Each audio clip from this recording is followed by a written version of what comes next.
Buenas tardes. Muchas gracias a todas y a todos por acompañarnos esta tarde. Disculpadme porque he llegado unos minutos tarde, pero la conciliación a veces es complicada.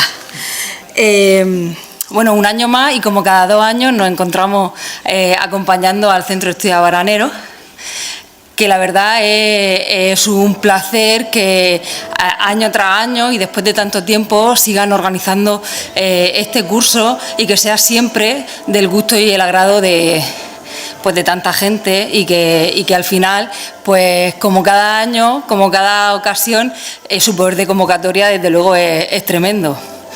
Y además pues le tenemos que felicitar por eso. Este año el programa que han preparado es un programa, la verdad, es que bastante curioso, bastante interesante y muy variopinto también en cuanto al contenido. Además, también entrañable por los trajes que nos acompañan y por el patrimonio gráfico que nos presentan aquí. Y nada, pues yo solamente quería inaugurar esta jornada, que sea una semana muy productiva, muy provechosa, que no solamente el público lo disfrute, sino que también los organizadores lo disfruten, porque el trabajo bien hecho también merece la recompensa de poder disfrutar lo que uno hace. Así que nada, que disfrutemos y que aprovechemos asociaciones como el Centro de Estudios Abraneros, que nos hacen siempre que la cultura en este pueblo pues permanezca, perviva y se ensanche. Muchas gracias a todas y a todos y quedan inauguradas estas jornadas.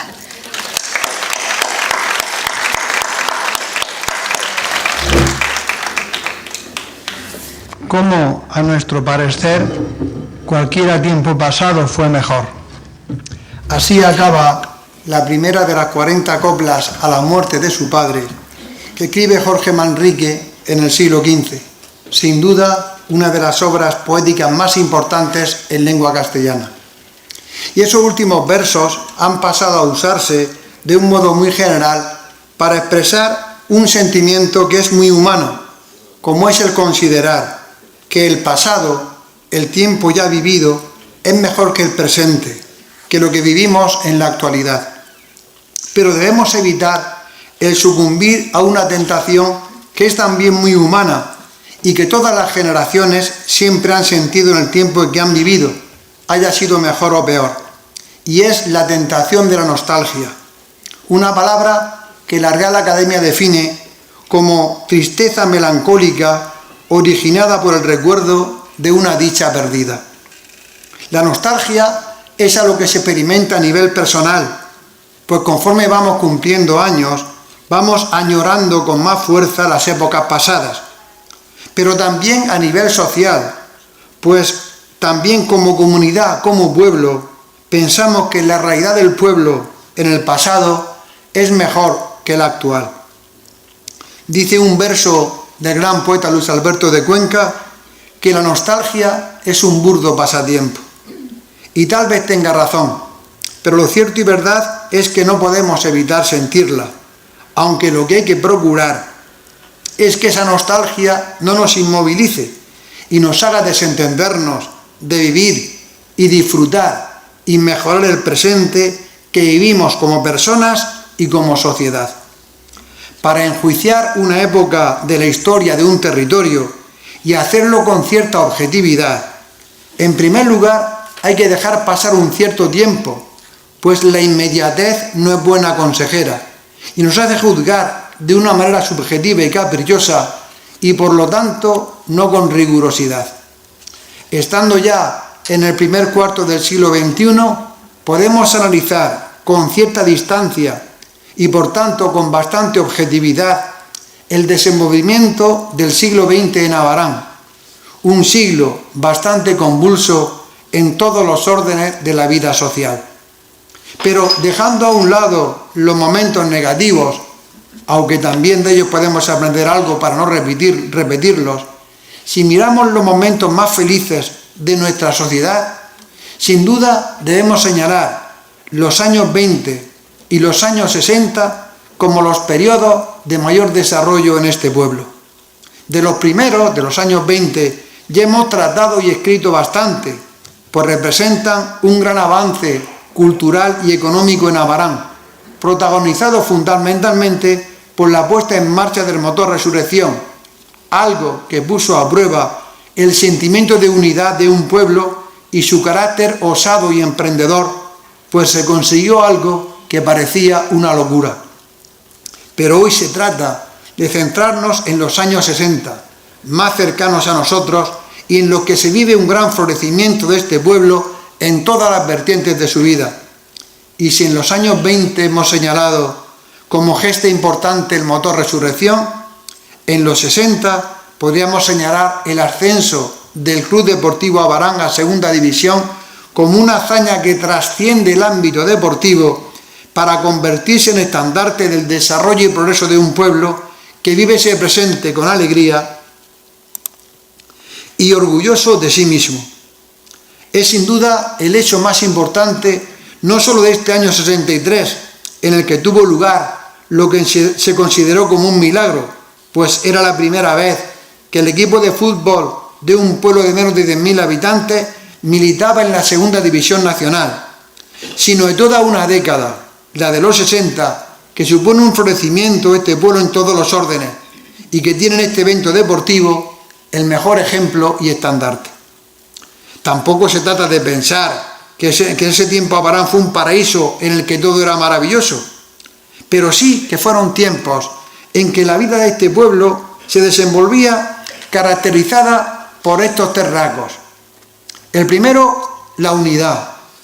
Ya estaban en esta época totalmente cicatrizadas todas las heridas que provocó no solo la guerra civil, sino la preguerra y la posguerra, que fueron momentos tan complicados como la propia guerra. Prosperidad, pues aunque ya se están extinguiendo las industrias del esparto y de la conserva, la manipulación y exportación de la fruta en fresco va consiguiendo una gran pujanza con una gran cantidad de empresas dedicadas a este menester. Y tercero, alegría, pues el pueblo vive intensamente este desarrollo y los bares, las calles, la ermita, la era, las fiestas se convierten en lugares o momentos en los que los abaraneros se vuelcan y se crea un ambiente de sano y masivo disfrute. Todos estos factores hacen que se generalice un sentimiento que es fundamental para el desarrollo de un pueblo: el orgullo de ser de Abarán, la satisfacción de cada abaranero de sentirse y pregonar a los cuatro vientos sus orígenes, el rincón donde han nacido y desenvuelven su vida. Pues en este contexto llega al calendario el año 1963, en el que se dan de una manera especial estos rasgos que hemos señalado. Como datos estadísticos, nos encontramos con un pueblo de unos 8.000 habitantes, en el que nacieron en ese año 215 personas, 65 en el 2023. Hubo 86 matrimonios, 51 en 2023, y 88 defunciones, 62 en 2023. A lo primero que habría que hacer referencia es a lo que podríamos llamar las fuerzas vivas, es decir, quiénes eran los que tenían sobre sus espaldas las responsabilidades de la marcha del pueblo en sus diversos ámbitos. En el terreno político, la primera autoridad municipal era don José Ruiz Gómez, quien llevaba ya en el cargo desde el año 53 y que llevó a cabo en su tiempo un gran avance en las infraestructuras que se encontraban en un estado bastante mejorable a su llegada, poniendo las bases de la Abarán actual. Junto a él formaban la corporación municipal estos 10 concejales: José Tornero Castaño, que era el abuelo de Mercedita, Antonio Luca Gómez, que luego fue juez, Federico Hielo Gómez, veterinario, Pedro García Carrillo, farmacéutico, José Gómez Gómez, que lo identificaríamos, José Molina Gómez, el currito, el maestro, don Ambrosio Gómez Carrasco, el entrañable y querido profesor, Pedro Antonio Cano Ruiz, Pedrito de la Caja, y Antonio Templado Castaño. Ejercía de manera accidental la secretaría de la corporación Luis Maquilón, que fue durante toda su vida una pieza clave en el funcionamiento del ayuntamiento, con una actitud siempre discreta y callada. Y de ello da muestra una anécdota que es un buen ejemplo de su carácter, y es que en 1962, llevando ya 30 años de servicio, pide un mes de licencia, y en el pleno del 10 de octubre se lee lo siguiente: aunque en la instancia no se dice, sabe la corporación que dicho funcionario va a contraer matrimonio dentro de breves días, mas por el carácter del de referencia no lo ha manifestado, y acuerda a la corporación obsequiar como regalo de boda con una cartera de bolsillo en la que se incluirán 5.000 pesetas en billetes del Banco de España para dar testimonio de premio a los servicios prestados y comportamiento personal.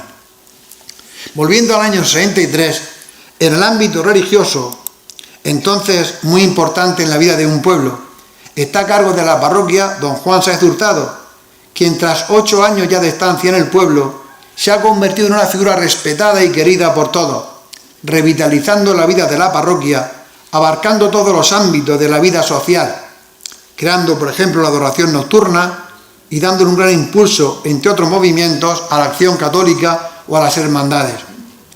Junto a él ejerce de coadjutor don José Ruiz Olivares, que había llegado al pueblo en el verano del 62, sustituyendo a don José María Peñaranda, que tanto había colaborado en la fundación de Radio Abarán.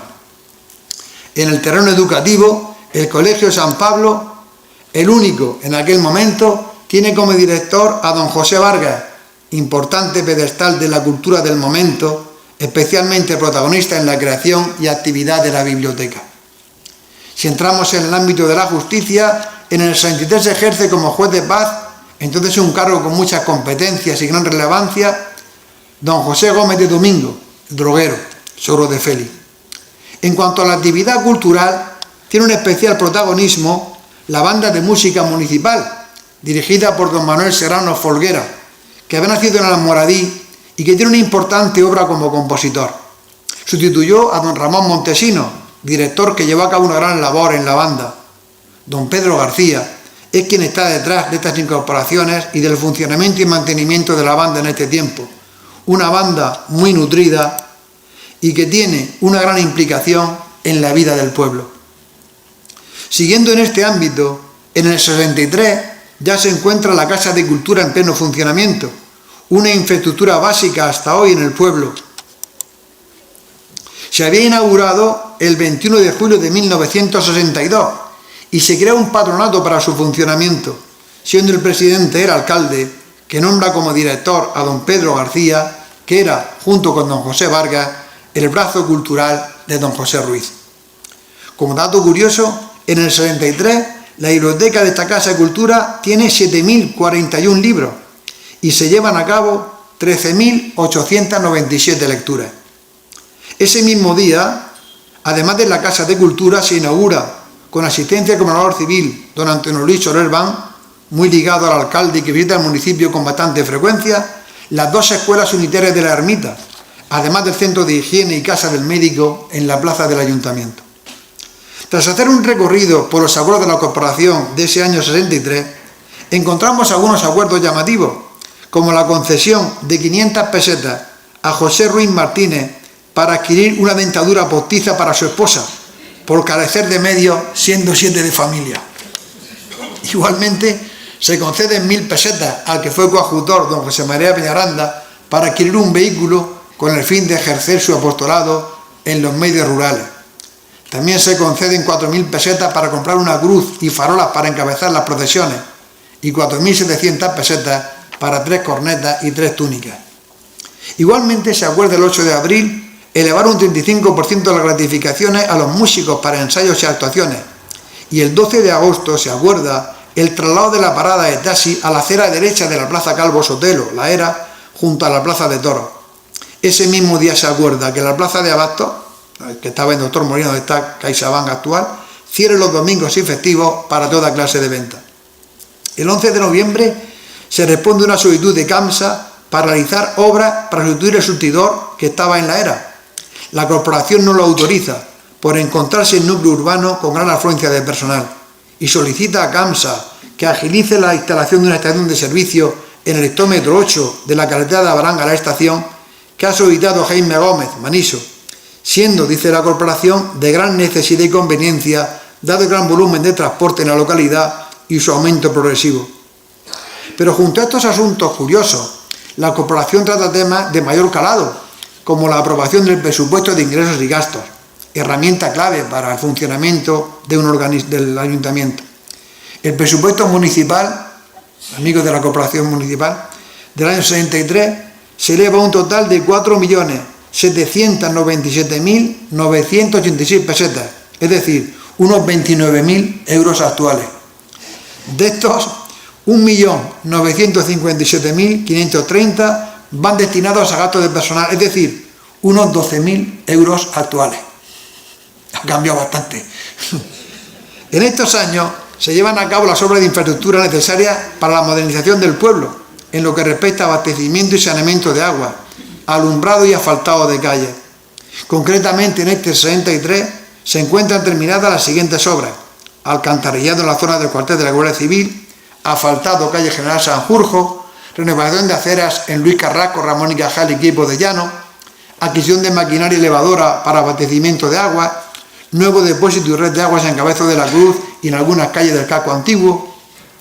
Además de las obras para mejora de las infraestructuras, se observan en los plenos municipales dos prioridades: la educación y la vivienda.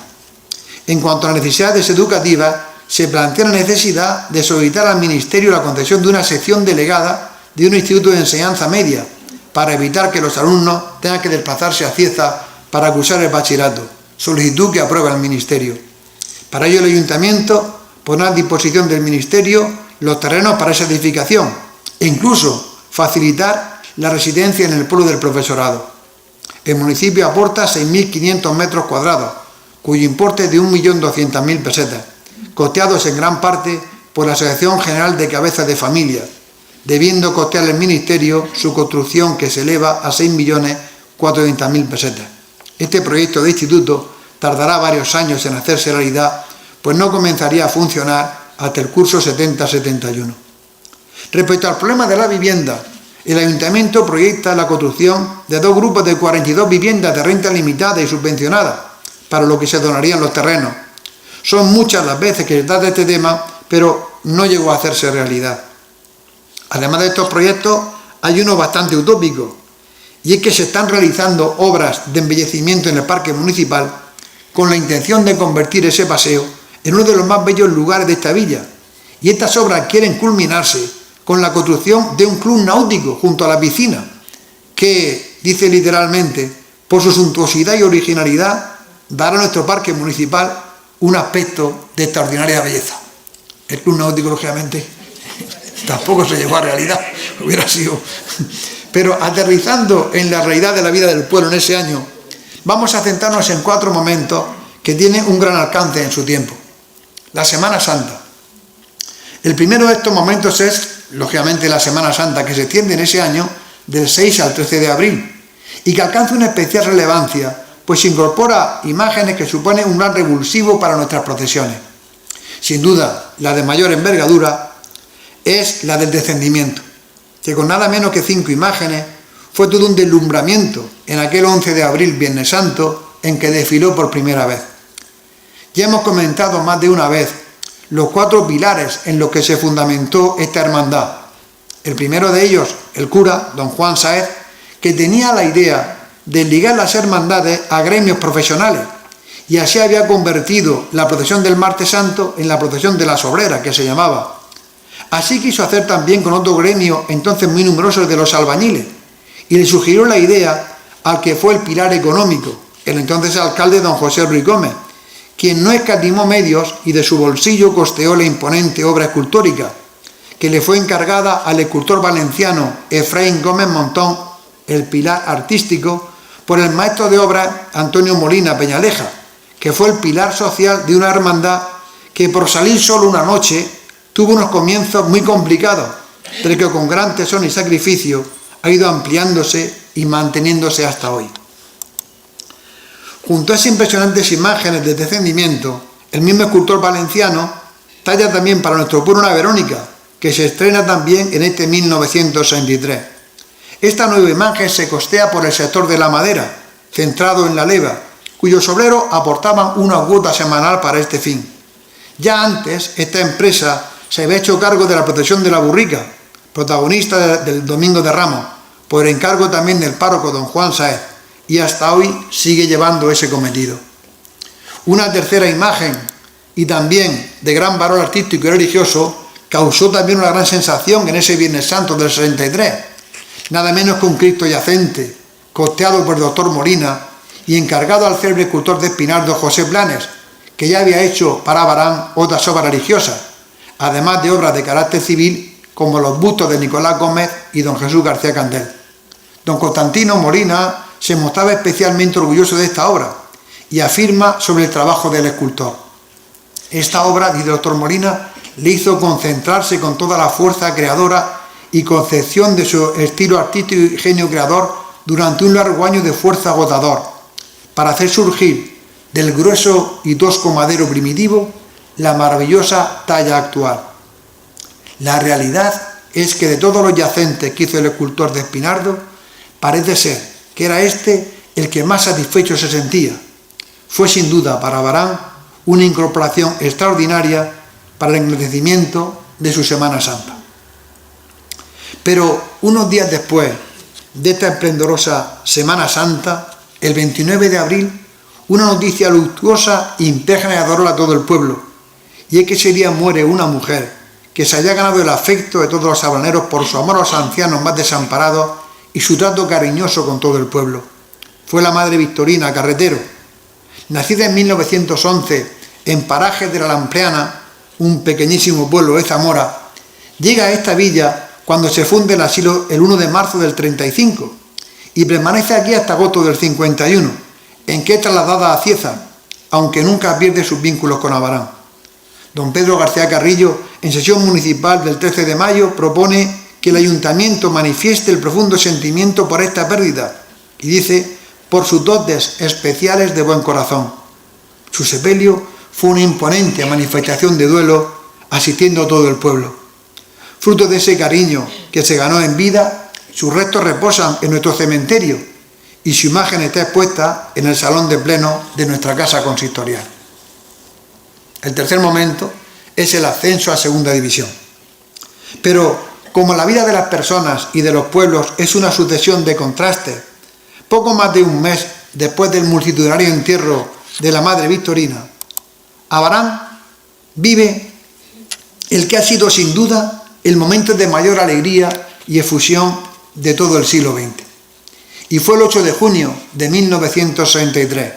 Era sábado y en los almacenes, en plena afana de fruta, en este tiempo, en las tiendas, en la huerta, en la casa, en las sastrerías y carpinterías y en todos los rincones del pueblo, estaban todos pendientes de la radio y transistores, pues a unos 300 kilómetros, en el campo de fútbol de Vallecas, el Club Deportivo Abarán se estaba jugando el partido más importante de su larga y fecunda historia.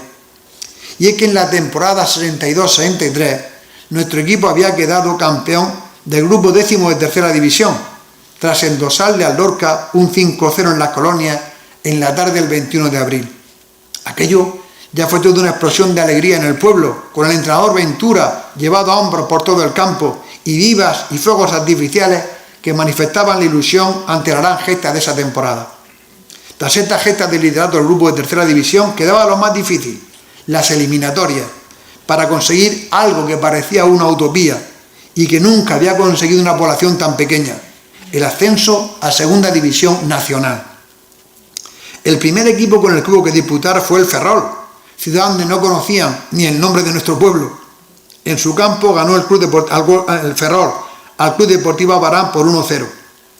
En las colonias se le ganó por un 2-1, quedando la eliminatoria empatada, pues lo hubo que jugar el desempate y se hizo en Vallecas, y allí se ganó con un contundente 4-2, resultado en el que tuvo mucho que ver la expulsión de 4 jugadores del equipo ferrolano. El primer escollo ya estaba salvado, quedaba el segundo, y el equipo contrincante fue el Béjar, localidad de Salamanca. En las colonias acabó el partido con empate a 0. En el partido de vuelta se empató a 1, por lo que otra vez hubo que recurrir al desempate en Vallecas. El ambiente era totalmente adverso para nuestro equipo, pues apenas había en la grada unos 100 abaraneros, frente a unos 6.000 bejaranos. Pero el coraje abaranero se puso a prueba y tras un 1-0 a cargo de Canario de tiro cruzado, llegó por obra del mítico Marto el 2-0 definitivo que suponía ya el pasar a la división de plata. El pueblo se lanzó a la calle al conocer la noticia. Pancartas, vivas, cohetes, música llenaron las calles, pues era un sueño que parecía imposible de alcanzar. Al día siguiente, el 9 de junio, todo el pueblo se congregó en la Era para recibir a estos héroes, viviéndose seguramente el momento más vibrante de la historia de nuestro pueblo. Entrenador, jugadores, directivos, con Carmelo Morte, el hombre del milagro, a la cabeza, recibieron el abrazo y el cariño de todo un pueblo que se sentía orgulloso de su equipo y de sí mismo. Seguidos por una multitud enfervorizada, subieron a la ermita para ofrecer el triunfo a los patronos. Solo los que vivieron aquellos momentos pueden describir ese entusiasmo y esa pasión que ya no ha vuelto a experimentarse. Todos los que protagonizaron esos gloriosos momentos, una vez ya pasado el tiempo, se merecían un homenaje. Y el Centro de Estudios Abaraneros, en la que ha sido sin duda su actividad más emotiva y masiva, 33 años después de aquella gesta, el 30 de abril de 1996, reunió a todos los protagonistas de entonces, ya en una edad bastante madura, que emocionados y agradecidos nunca hubieran podido imaginar que después de tanto tiempo el pueblo aún los recordaba y homenajeaba. Aquí están ya maduros los que vinieron. Yo creo que me parece que queda peinado, me parece que los demás han muerto ya.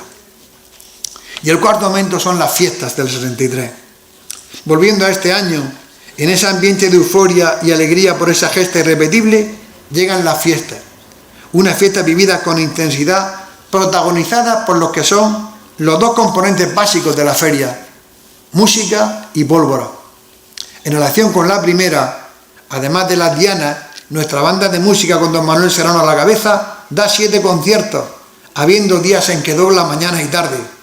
En cuanto a la pólvora, hay 2 castillos en la Era los días 26 y 27, además de fuegos de artificio en la calle Ramón y Cajal el día 28 y en la Domingo Gómez en la calle Larga el 29, acabando con la kilométrica traca el día 1 como fin de fiesta.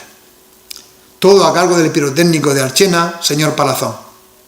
En nuestra plaza de toros, entonces la demás solera de la provincia, torearon el día 27 César Girón, Miguel Mateo Miguelín, un torero nacido en Abarán, y Palmeño.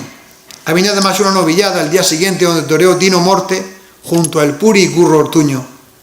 Como dato curioso, es el primer año en el que se celebran las verbenas en el parque, sustituyendo a la terraza de Cervantes, y en él, el día 26, se elige como reina de las fiestas a Esmeralda Gómez, hija de Domingo Gómez, el abogado. Esta reina, Esmeralda, ahora veremos ahí las fotos, no podría subirse a una carroza a repartir confeti y serpentines, pues la primera batalla de Flores tuvo lugar el 28 de septiembre del año siguiente, desfilando 8 carrozas por el paseo de la ermita. Todos estos festejos aparecen en un programa que es toda una muestra de calidad literaria y de buen gusto, pues colaboran en él plumas de tanto prestigio como el doctor Molina, don José Turpín, don Pedro García, don Antonio de Hoyos, don José García Templado, don Antonio Carrelón, don José Vargas, además de los sacerdotes y algunos colaboradores más que dan al programa una categoría literaria realmente notable. Valga como ejemplo este fragmento del artículo de don Luis Carrasco, tal vez la persona más culta del siglo XX abaranero. Yo amo a Abarán en la pureza de su cielo, en el arrullo de su río, en la feracidad de su huerta orquestada por la sinfonía melodiosa de los ruiseñores, en la policromía del paisaje, en la belleza de sus mujeres, en la fragancia de sus flores.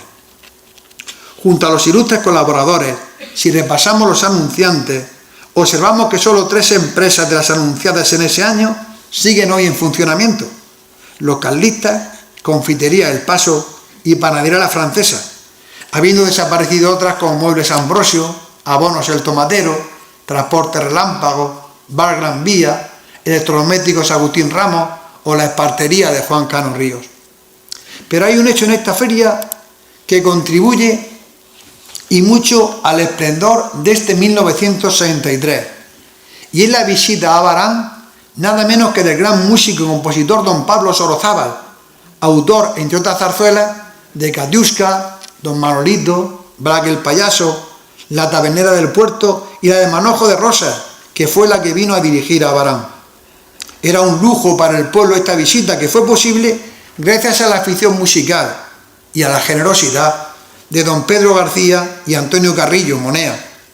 En el programa, sin duda, escrito por don Pedro, que tenemos aquí, se afirma: hoy el insigne maestro dirigirá esta obra, accediendo con gentileza a nuestra invitación.